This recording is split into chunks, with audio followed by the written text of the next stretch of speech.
Olá, meus amados, que alegria, que privilégio poder partilhar com essa galera jovem uma palavra de Deus. Na verdade, meu bem, É verdade. ainda nós nos sentimos jovens, embora já estejamos com 40 anos de idade. Nós queremos compartilhar com vocês hoje um texto que nós encontramos na palavra de Deus, no Evangelho de Mateus, né? Diz assim a palavra do Senhor. Mateus capítulo 2, verso 13. Tendo eles, José e Maria, partido, eis que um anjo do Senhor apareceu a José em sonho e disse: Dispõe-te, toma o menino, a sua mãe, foge para o Egito e permanece lá até que eu te avise, porque Herodes há de procurar o menino para o matar. É interessante que eu e minha esposa, a gente tem visto na prática cotidiana da igreja o plano do diabo para destruir as famílias. O plano de redenção de Deus é para nós e para a nossa casa e para os nossos filhos. As promessas dadas por Deus a Moisés para livrá-los do poder de Faraó, dos egípcios, incluía até mesmo seus animais. Nós somos filhos do Senhor, herança de Deus, e precisamos entender. Nós temos um adversário. Nós temos um inimigo, Satanás, e todo o império das trevas, que procura destruir, defraudar a presença, o santuário, a habitação em nós. Somos uma juventude, somos um povo de Deus separado para Ele e por Ele. Por isso, é necessário que você entenda que, embora Deus tenha um plano gracioso para a sua vida, nós temos contra nós o império das trevas que se levante. É claro que Satanás sabia que o próprio Deus havia enviado seu Filho ao mundo, Jesus Cristo. Mas Herodes fica totalmente contrariado ao perceber que os magos haviam enganado e por isso manda matar todas as crianças, os meninos de Belém, de 2 anos para baixo e dos seus arredores.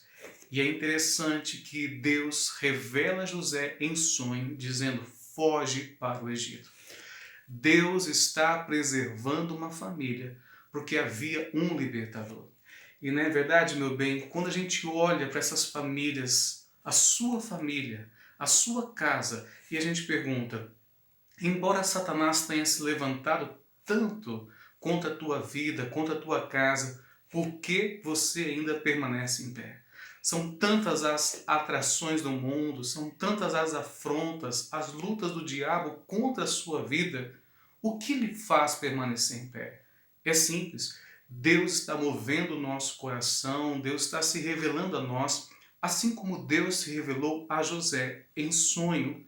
Deus tinha um propósito para aquele menino, Jesus. Assim como Deus tem um propósito também para a sua vida. Deus te preservou até o dia de hoje. E por que Deus preserva a sua vida? Para que você possa cumprir o propósito do Senhor sobre a sua vida.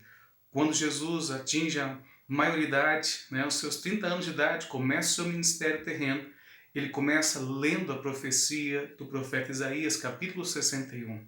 Porque o Espírito do Senhor está sobre mim, pelo que me ungiu para pregar o Evangelho, pregar as boas novas. Sabe, meu querido, um dia vai chegar o tempo em que você dará início na sua vida a todo o propósito de Deus. E você então entenderá que foi para isso que Deus lhe preservou a vida. Lhe preservou dos maus amigos, dos falsos colegas, lhe preservou das paixões desse mundo, das seduções desse mundo, te preservou dos ataques de Satanás, te preservou de todo o império das trevas. Para quê? Para que você possa cumprir o propósito de Deus na sua vida. Deus, o Pai, preservou a vida do seu filho Jesus, livrou das afrontas de Herodes, para que o menino pudesse cumprir um propósito. E nós também cremos de todo o nosso coração que o próprio Deus está preservando a sua vida, para que você, à semelhança de Jesus em sua geração, possa cumprir esse propósito tão lindo de Deus. Não é verdade, meu bem?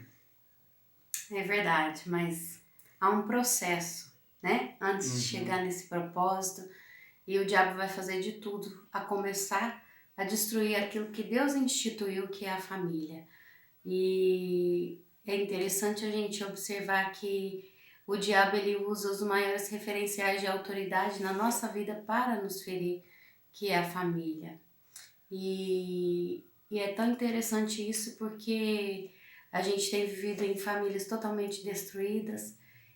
Eu vim de um lar que não era funcional e talvez você também tenha vivido num lar onde havia brigas, discórdias, discussões, onde você tenha se sentido rejeitado, abandonado, mas Deus, Ele tem cuidado da sua vida e é por isso que você chegou até aqui.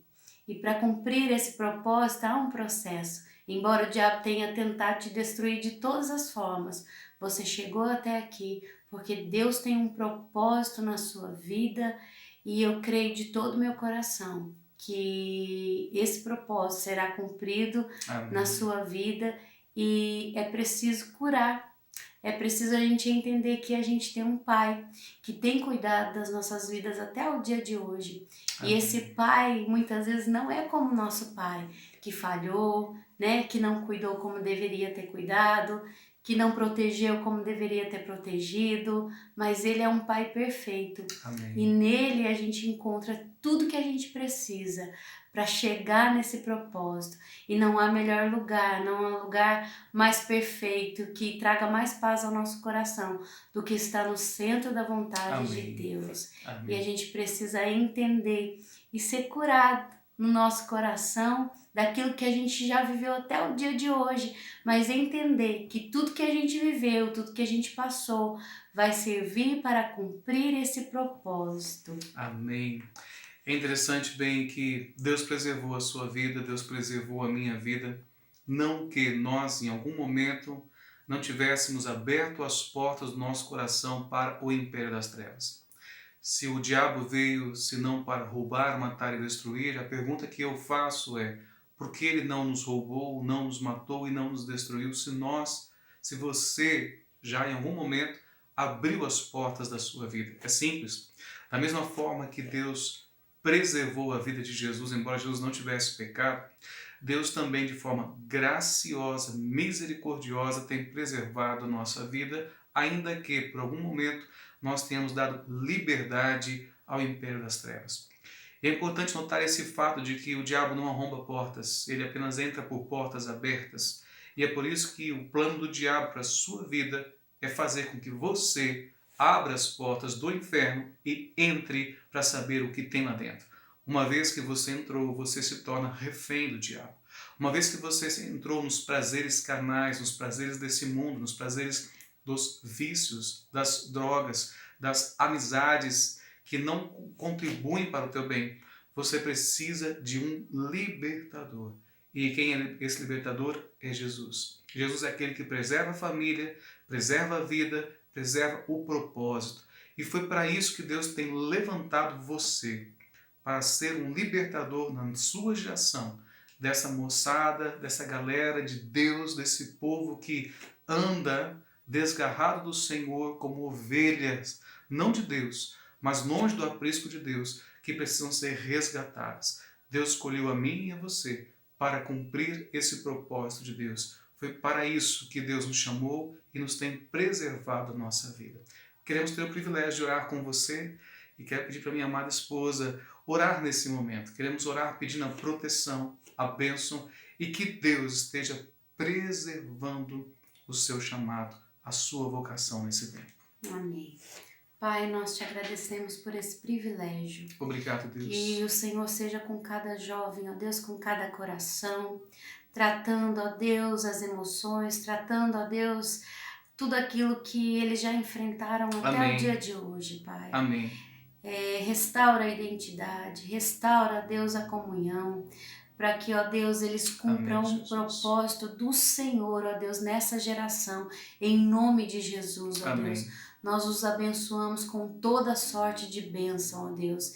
que essas pessoas, ó Deus, permaneçam firmes, ó Deus, nos Amém. caminhos do Senhor, ó Deus, no centro da tua vontade, ó Deus, que eles amem acima de todas as coisas Amém. ao Senhor, ó Deus, e ao teu reino, porque a tua palavra nos diz que todas as demais coisas nos serão Amém, acrescentadas, Pai. Jesus. Que seja assim, ó Deus, na vida deles, Pai. Em nome de Jesus, nós os abençoamos, ó Deus, com toda sorte de bênção, em nome de Jesus. Amém. Amém. Que Deus te abençoe, um tempo de paz, um tempo de bênção. Lembre-se, você está sendo preservado por Deus, para o cumprimento de um propósito que só você pode cumprir nessa geração. Fica com Deus. Deus te abençoe.